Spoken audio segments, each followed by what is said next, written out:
Hello friends, welcome back to the next lecture. આપણે આગળના લેક્ચરમાં સમ વિભાજન જે છે પૂરું કર્યું, એના પછી અર્ધીકરણવાળો ભાગ જે છે શરૂ કરેલો હતો. એમાં અર્ધીકરણવાળા ભાગ જે છે એમ અર્ધીકરણના મિયોસિસ મતલબ કે અર્ધીકરણનો ભાગ એક પૂર્વાવસ્થા એક જે છે પૂરું કરેલ તો એ સૌથી લાંબો તબક્કો હતો. અને પછીનો અડધો ભાગ જે છે બાકીનો એ જ આપણે પૂરો કરવાના છીએ. એટલે આપણે આગળ જે ભણ્યા હતા એના વિશે બહુ ટૂંકમાં જે છે સમજી લે. આપણે શરૂ કરેલું હતું અર્ધીકરણ, બરાબર. અર્ધીકરણવાળો ભાગ જે છે એમાં સૌથી પહેલાં તમને ખબર હોવી જોઈએ અર્ધીકરણવાળા ભાગ જે છે એમાં કોષોમાં રંગસૂત્ર જે છે અડધું થઈ જાય. એટલે કે એક કોષ જે છે, બરાબર, એમાં એક કોષમાં અર્ધીકરણ એક થાય, બરાબર. આપણે જે ભણી રહ્યા છીએ અત્યારે એ પહેલો ભાગ છે અર્ધીકરણ પાર્ટ 1. એમાં અર્ધીકરણમાં રંગસૂત્રની જોડ હોય 2n, બરાબર. તો બંને બાજુ રંગસૂત્ર જે છે અડધા અડધા વહેંચે છે, મતલબ કે એની સંખ્યા થઈ ગયા છે n, બરાબર. n વાળા ભાગનો પછીનો બીજો ભાગ જે છે શરૂ થશે અર્ધીકરણ 2, બરાબર. મતલબ અર્ધીકરણ પાર્ટ 2. પાર્ટ 2માં એકમાંથી ફરીથી પાછા બે જે છે કોષો બનશે. એટલે આખી અર્ધીકરણ પ્રક્રિયાના અંતે આમાં n માંથી n જ બને, બરાબર. મતલબ કે નામ આગળ કીધું હતું કે અર્ધીકરણ 1 જે છે એ અર્ધસૂત્રી ભાજન છે. અર્ધસૂત્રી ભાજન, કારણ કે આમાં રંગસૂત્રો અડધા થાય, બરાબર. જ્યારે અર્ધીકરણ 2 જે છે એ સંભાજન જેવું છે, એટલે એનું નામ આપણે આપી શકાય સમસૂત્રી ભાજન. એમાં રંગસૂત્રની સંખ્યા જે છે સમાન રહે, મતલબ કે 2n વાળો ભાગ જે છે એમાં આ રીતે જોડમાં હોય. રંગસૂત્ર જે છે એક કોષમાં જોડમાં હશે, આમાં રંગસૂત્ર જે છે એનાથી અડધા થઈ જશે, 2 છે એના બદલે 1 થઈ જશે, અને આમાં એમાંથી અડધા થશે એટલે 1. રંગસૂત્રની સંખ્યાને પણ આપણે 1 જ જે છે ગણી શકીએ. એટલે આ રીતના અર્ધીકરણવાળો ભાગ જે છે એમાં અર્ધીકરણ 1 અંતર્ગત જે છે અલગ અલગ તબક્કા આવે, જેમ કે પૂર્વાવસ્થા 1, બરાબર. એના પછી ભાજનાવસ્થા 1, ભાજનોત્તરાવસ્થા 1 અને છેલ્લું અંત્યાવસ્થા 1. અંત્યાવસ્થા 1 આ અંતર્ગત આપણે પૂર્વાવસ્થા 1 જે છે આ પૂરી કરી. પૂર્વાવસ્થા 1 જે છે એ ટોપિક આખો સૌથી મોટો લાંબો, બરાબર. જેમાં અલગ અલગ એના પેટા તબક્કા લેપ્ટોટીન, બરાબર. એમાં શું થાય છે આપણે ભણ્યા લેપ્ટોટીન, ઝાયગોટીન, પેકિટીન, ડિપ્લોટીન અને ડાયકાઇનેસિસ. આ બધા તબક્કા જે છે એના વિશે આપણે અભ્યાસ કર્યો. એટલે આજે એના પછી આપણે ભાજનાવસ્થા 1, ભાજનોત્તરાવસ્થા 1 અને અંત્યાવસ્થા 1, બરાબર. જેમાં અર્ધીકરણ 1 જે છે ભાગ પૂરો થાય. સેમ એ જ રીતે અર્ધીકરણ 2 જે છે એમાં પાછા બીજા તબક્કા આવશે આવા 4, જેમ કે પૂર્વાવસ્થા તેનો આવશે પાર્ટ 2, પૂર્વાવસ્થા 2, બરાબર. એવી રીતે ભાજનાવસ્થા 2, ભાજનોત્તરાવસ્થા 2, ભાજનોત્તરાવસ્થા 2 અને છેલ્લું અંત્યાવસ્થા 2. અર્ધીકરણ 2માં બધા બીજા ભાગ, બરાબર. ના બંને ભાગ જે છે એની વચ્ચે, મતલબ અર્ધીકરણ 1 અને અર્ધીકરણ 2 જે છે એની બંને વચ્ચેનો ગાળો, અર્ધીકરણ 1 અને બંને વચ્ચેનો ગાળો જે છે એનું નામ છે ઇન્ટરકાઇનેસિસ. યાદ રાખજો, કેટલી બધી વાર પૂછાઈ ગયું. અર્ધીકરણ 1 અને અર્ધીકરણ 2 વચ્ચેનું ઇન્ટરવલ, બરાબર, જેનું કહેવાય નામ છે બીજું આંતરકોષ વિભાજન. આંતરકોષ વિભાજન, આંતરાવસ્થા નથી, આંતરકોષ વિભાજન અથવા ઇન્ટરકાઇનેસિસ જે છે, જે અર્ધીકરણ 1 અને અર્ધીકરણ 2 વચ્ચેનો એક નાનો જે છે બ્રેક છે, એ બ્રેકવાળું નામ છે ઇન્ટરકાઇનેસિસ, બરાબર. એના વિશે આપણે ભણશું. પછી પૂર્વાવસ્થા 2, ભાજનાવસ્થા 2, ભાજનોત્તરા અને અંત્યાવસ્થા, બરાબર. અહીંથી દાખલ થશે એક કોષ જે પૂર્વાવસ્થા 1, ભાજનોત્તરા, અંત્યાવસ્થા, ઇન્ટરકાઇનેસિસ. બીજો ભાગ પૂરો થઈને એમાંથી નીકળશે ત્યાં સુધીમાં એમાંથી કેટલા કોષો થઈ ગયા હશે? 4 કોષો જે છે એમાં વિભાજન થાય જાય, સમજાવેલું છે. એક કોષવાળો ભાગ જે છે બંને તબક્કા પૂરા થાય એમાંથી 4 કોષો જે છે નિર્માણ થાય. આ જે ભાગ દાખલ થાય એમાં 2n હોય, તો આ બધા ભાગમાં રંગસૂત્રોની સંખ્યા હશે n, એટલે કે અડધી, બરાબર. એટલે આટલો ભાગ આપણે અભ્યાસ કર્યો તો પૂર્વાવસ્થા 1. એના પછીનો ભાગ ભાજનાવસ્થા જે છે એમાં શું થાય છે, બરાબર, એના વિશે આપણે સમજી લે. એ પહેલાં પૂર્વાવસ્થા 1માં શું થયું હતું એ ટૂંકમાં સમજી લે. તો પૂર્વાવસ્થા જે છે એમાં રંગસૂત્રોવાળો ભાગ જે છે એમાં રંગસૂત્રવાળા ભાગમાં વ્યતિકરણ થયેલી એની જોડ બનેલ હતી. વ્યતિકરણ જે છે થઈ અને એની જોડવાળા ભાગમાં કેટલાક રંગસૂત્ર જે છે એના જનીનોની અદલા બદલી થઈ ગઈ. એટલે આપણે એને બીજા કલરથી દર્શાવીએ, જેમ કે બ્લેક કલરવાળો ભાગ જે છે, બ્લેક કલરવાળો ભાગ આ રીતે, એક ભાગ આખો બ્લેક,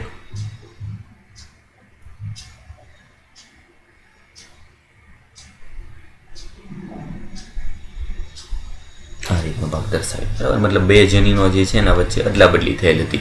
રંગસૂત્રોની જોડ બનેલી હતી અને રંગસૂત્રોની જોડમાં બે જનીનો જે છે એને અદલા બદલી થયેલી હતી. અદલા બદલી થઈ ગઈ પછીનો ભાગ જે છે આપણે આજે ભણવાનો છે. એના પછી શું થાય છે બરાબર, આપણે આકૃતિ સાથે સમજતા જઈએ અને જોઈએ. પૂર્વાવસ્થા એક પછીનો ભાગ આવે ભાજનાવસ્થા એક.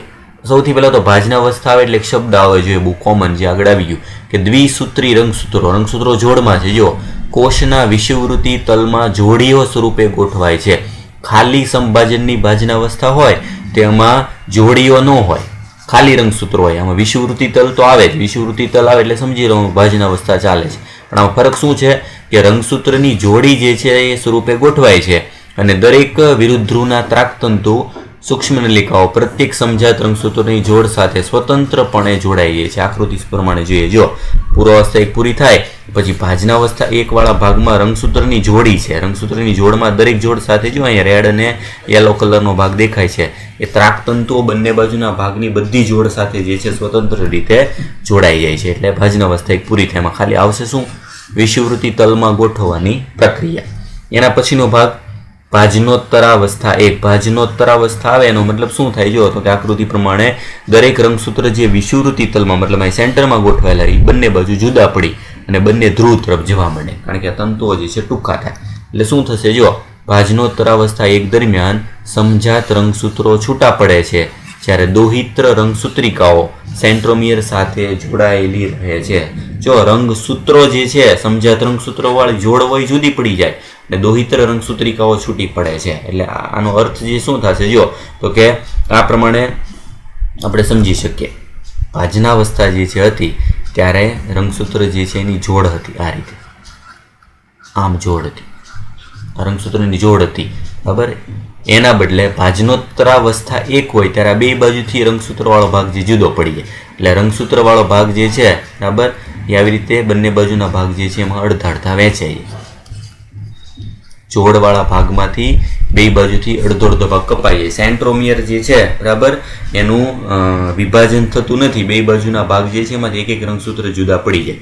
જો અહીં બ્લુ કલરવાળો ભાગ, અડધો બ્લુ કલરવાળો ભાગ, બ્લુ અને રેડ બે બાજુ એક એક રંગસૂત્રની જોડમાંથી એક એક રંગસૂત્ર બે બાજુ જે છે જુદા પડી જાય છે. એટલે સમજાત રંગસૂત્રો જુદા પડે છે અને દોહિત્ર રંગસૂત્રિકા સેન્ટ્રોમિયર સાથે જોડાયેલું રહે છે. એનો મતલબ ખાસ યાદ રાખવાનું આમાં પણ કે સેન્ટ્રોમિયરનું વિભાજન થતું નથી. સેન્ટ્રોમિયરનું વિભાજન થતું નથી. શું કામ? કારણ કે સેન્ટ્રોમિયર નથી વિભાજન થતું. તો રંગસૂત્રની જે જોડ છે આ રીતના રંગસૂત્રની જે જોડ હોય એ જોડમાંથી રંગસૂત્ર જુદા પડે છે. આ વચ્ચે વચ્ચેના ભાગમાંથી રંગસૂત્ર છૂટા પડે છે.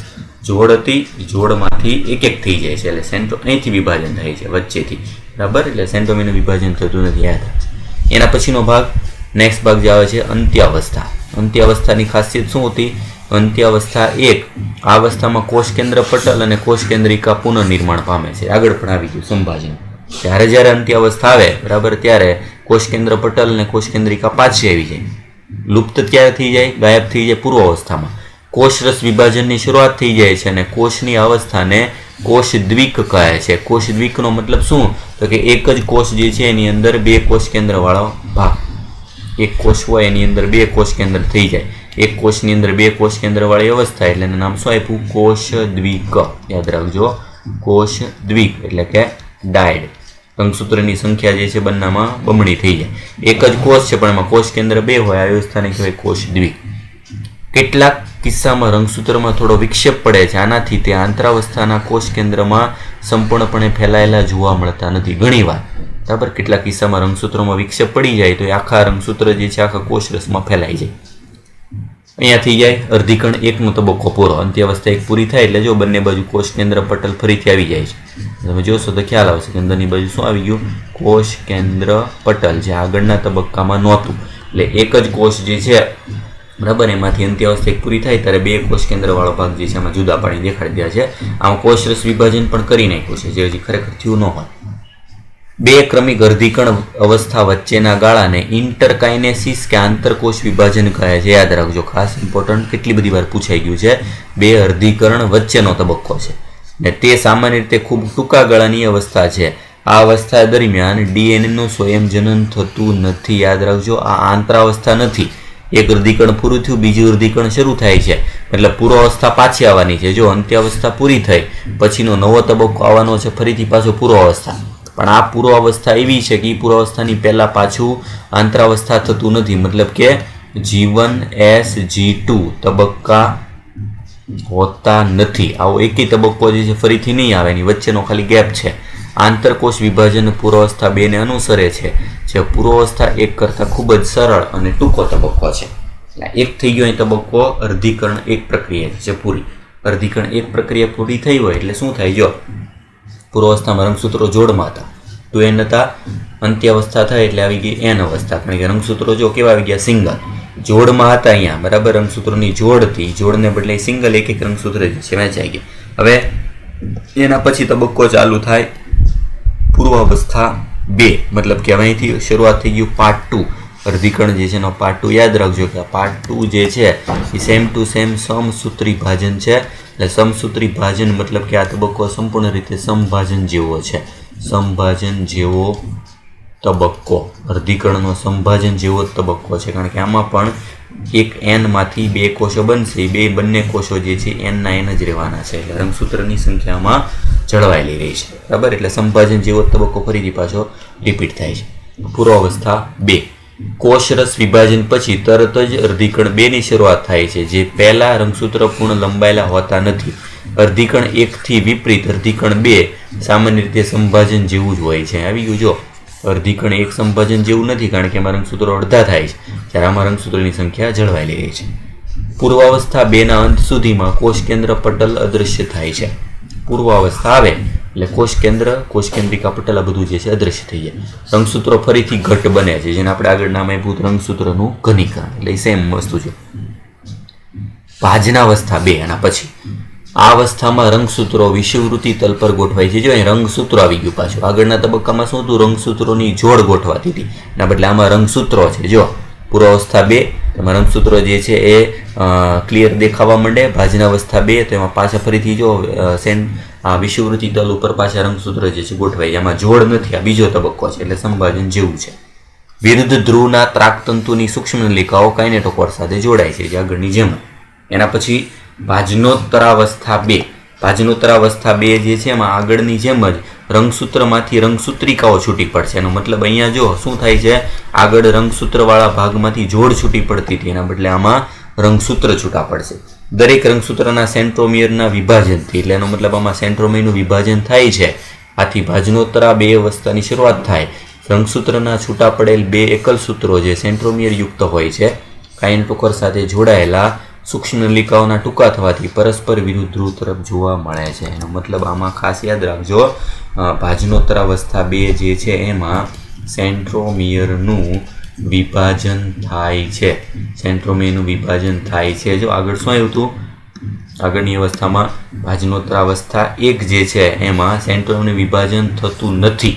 એની કરતાં આ ભાગ અલગ પડે છે. આમાં સેન્ટ્રોમિયરનું વિભાજન થાય છે, બરાબર. કારણ કે રંગસૂત્ર જે છે બરાબર આ રીતે આવેલું હોય, એનું વિભાજન થઈ અહીંથી વિભાજન થશે વચ્ચેથી, અને આવી રીતના 2 ભાગ જે છે જુદા પડેલા જોવા મળે, બરાબર. એમાં 2 એકલ સૂત્ર જે છે છૂટા પડી જાય, જે પરસ્પર વિરુદ્ધ ધ્રુવ તરફ ખસે છે, જેની ખાસિયત. ભાજનોત્તરાવસ્થા 2 પૂરી થાય એટલે એના પછીનો તબક્કો આવે અંત્યાવસ્થા 2. મતલબ કે અર્ધીકરણ જે છે એનો છેલ્લો તબક્કો. અંત્યાવસ્થા 2 આ અવસ્થા અર્ધીકરણની અંતિમ અવસ્થા છે, જેમાં રંગસૂત્રના 2 સમૂહ ફરીથી કોષ કેન્દ્ર પટલ દ્વારા વીંટળાય છે. એટલે કે આમાં કોષ કેન્દ્ર પટલ પાછું આવી જશે. પછી થાય કોષરસ વિભાજન અને 4 એકકીય બાળકોષોનું સર્જન થાય છે.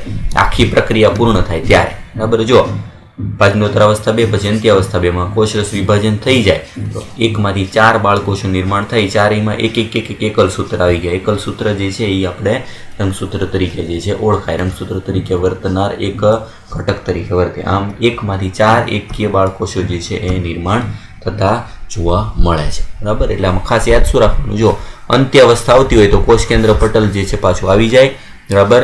ભાજનોત્તરાવસ્થા આવતા હોય તો વિરુદ્ધ ધ્રુવ તરફ ખસે છે, સેન્ટ્રોમિયરનું વિભાજન થાય, આ જોવા મળે.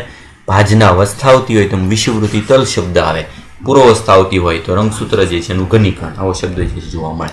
પણ એક ભાગ અને બીજો ભાગ બેયમાં ખાસ તફાવત શું છે એ ખાસ યાદ રાખવાનું છે. પહેલામાં રંગસૂત્રની જોડ હોય, અર્ધીકરણ 2 જે છે એમાં રંગસૂત્રની જોડ નથી હોતી, ખાલી રંગસૂત્રો હોય છે, બરાબર. એના પછી બહુ ટૂંકમાં આપેલું છે અર્ધીકરણનું મહત્વ.